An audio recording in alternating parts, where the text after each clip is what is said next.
Hello and welcome. You're watching today's episode of Deep Dive. My name is Vineet Malhotra.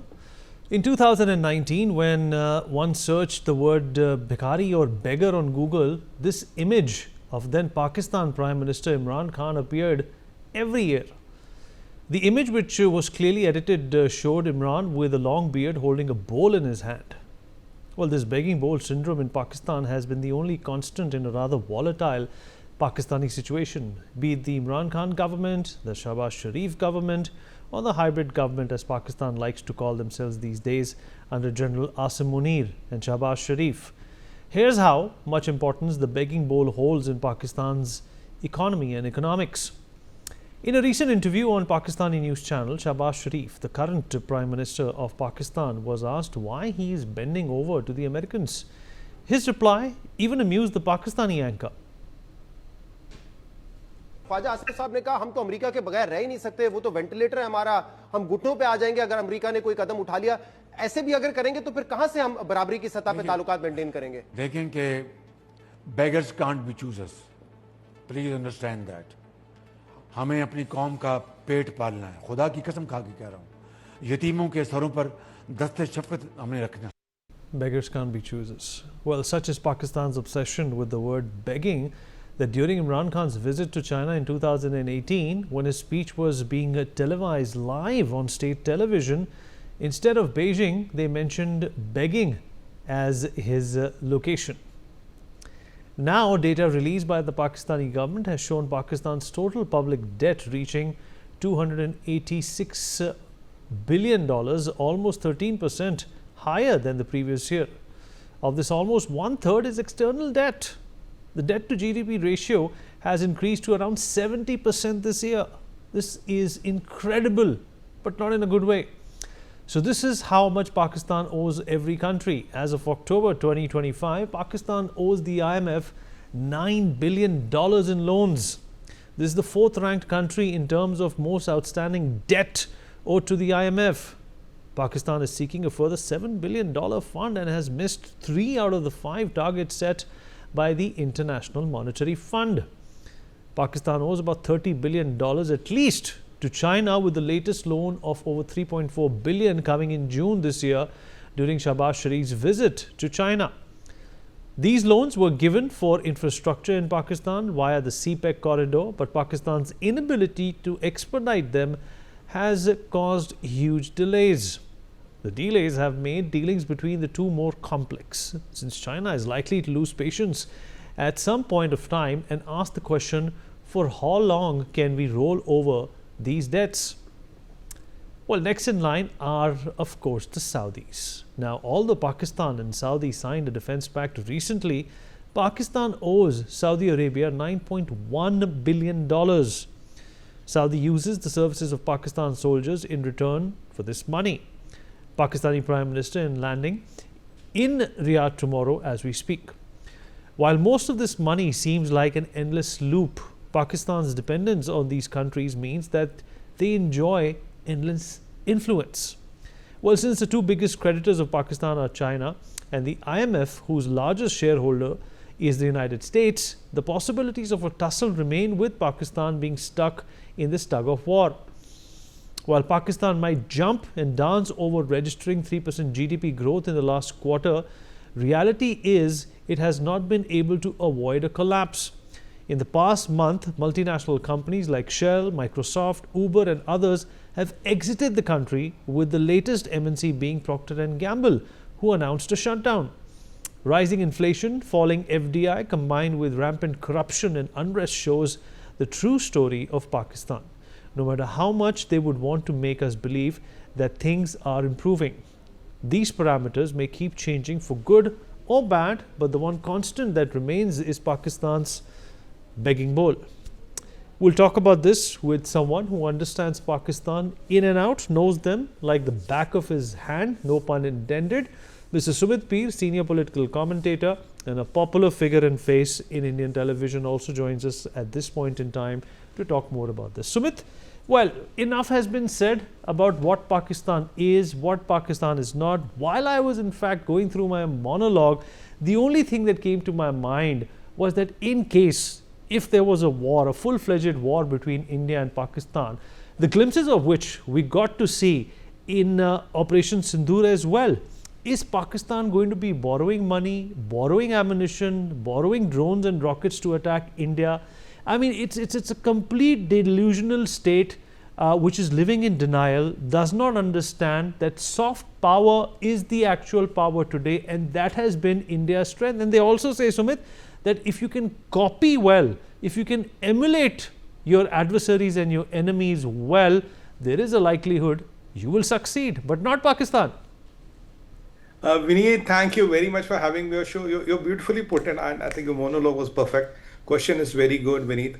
Look, the thing is that the concept of Pakistan was Jinnah's vision of eastern flank of Medina. That is what was the vision, because they wanted to Islamize this part of the world, and they believed that Medina is up there and will have an eastern, they call it the eastern flank of Medina. Now the idea of Pakistan was to Islamize this part of the world, and of course with the whole idea of doing Ghazwa-e-Hind, that is to convert India into a Muslim country. That is where the idea was. Pakistan was never born to achieve anything. Pakistan never was born to do any miracle, to develop science, technology, anything. It was just, brewed on expansion of Islam, and Hindu hatred was the fuel which was keeping the engine running. That is what Pakistan was, and that is what Jinnah's idea of Pakistan was.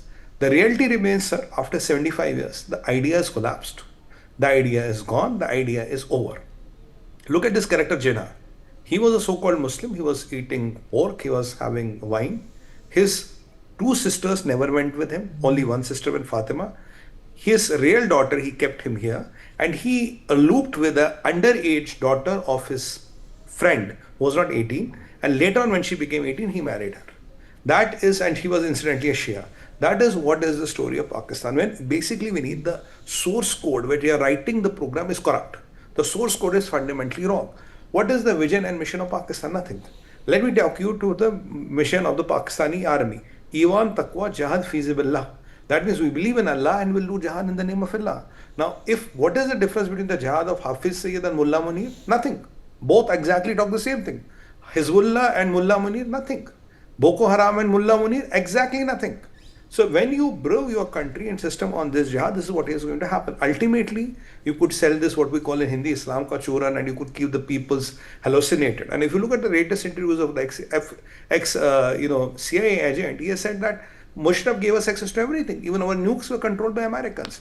They literally gave us. So when Shahbaz is saying कि हम घुटनों पे आ जाएंगे, he's right. The nukes are not controlled by Pakistan. I have been saying this for last 3 years. I've been telling that there's a place called Paradise Point wherein they had a lot of nukes. There was a convoy which came from the American embassy with those black Range Rovers, went to the Paradise Point, loaded something there, guarded by the guards of Pakistan, came to American embassy, went to airport, and something was flown out of Pakistan. They were the nukes of Pakistan, and they landed in an American base or a holding in Saudi Arabia. Now, with these facts known, and when now we clearly know they don't have the nuclear access controls, and after Operation Sindoor, we have proved that so-called Islamic bomb or the Pakistani bomb is a dead. Now, how does Pakistan survive? Pakistan's geography gives it a lot of nuisance value. It is a strategic leverage against India, China, Afghanistan, and Iran if you want to use it. So Americans always kept this Frankenstein alive, which they made, kept it alive, keep on liquid oxygen mein rakha. Like keep them just alive, keep them feeding with something and they are alive. That is how Pakistan happened. And even if you look at the right now, Vineet, they have to pay $36 billion this year.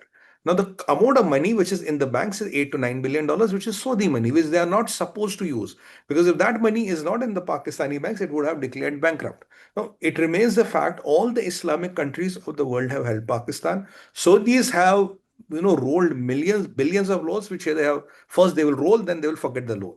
So it is not the money is not coming. Americans have been finding money to channelize into Pakistan because of the nuisance value it can create. It's a army with a country. The Mullah Munir is a first jihadi private military contractor of the world. He's bigger than Wagner and all. Wagner never had this kind of a militia. His militia is much bigger than Wagner and any other military contractor. He's the only military contractor who has Air Force jets. He's the only military contractor who has tanks. And when you look at the American interest and the general which just retired, the name skipped my mind, for whose so-called farewell Mullah Munir had gone to America. If you look at that general's Senate briefing, the senator tells him clearly, as long as Pakistanis are doing the dirty work. What about Zia-ul Haq and Yahya Khan? They were also, in fact, extremely hardliners, right? So Asim Munir will not be technically called, the first jihadi general. He may be the latest one. The latest one. See, Vinny, there are two models which work in Pakistan. One is the Bajwa model. Look, all of them are jihadis. Bina dadi mooch wala jihadi. More dangerous than Hafiz Saeed, because Hafiz Saeed's look will tell him what it is. They are all the Pakistani dictators. None of them, they are all clean shaved. So don't get stereotyped that dadi mooch wala hai. They're more dangerous. So look, there are two models. One is a Bajwa model, Vinith, where you loot the money and you walk out. You go to a France, go and around with your wife. Some Pathan will come and give you 500 gali. Live with it, no problem. Second is a Zia-ul Haq model, where you end 3 feet below the ground. So for Mullah Munir, he has to choose.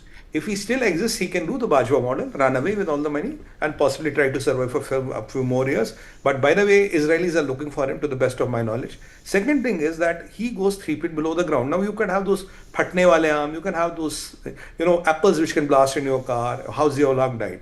Now the idea is that this idea of jihad is riding a tiger. The day you stop it, the tiger is going to eat you up. Now, what has Labik done in Pakistan? Labik has wreaked havoc in Pakistan. What has TTP done in Pakistan? They have raised havoc. Who made TTP? Them. Lashkar-e-Taiba. Again, they are not controllable by them. ISIS Khorasan is active there. All these people who are now hitting Pakistan, including Afghani Taliban, remember that then ISI chief went to Kabul and had कहवा कि भाई our brothers have come to power and Afghanistan is liberated. Now inshallah we'll take Kashmir and we'll carry on with the Ghazwa, and these were the words. Right. But what is the position of Pakistan today? Pakistan is surviving as long as Saudis and Americans and Qataris, three, wanted to survive. You have to put few $1 billion every year for them to keep the ventilator running. If you want to stop the ventilator, stop for a few $1 billion, game over. All right. Sumit, appreciate you joining us, and thank you so much for those much needed and valuable insights. We take a short break. Be right back.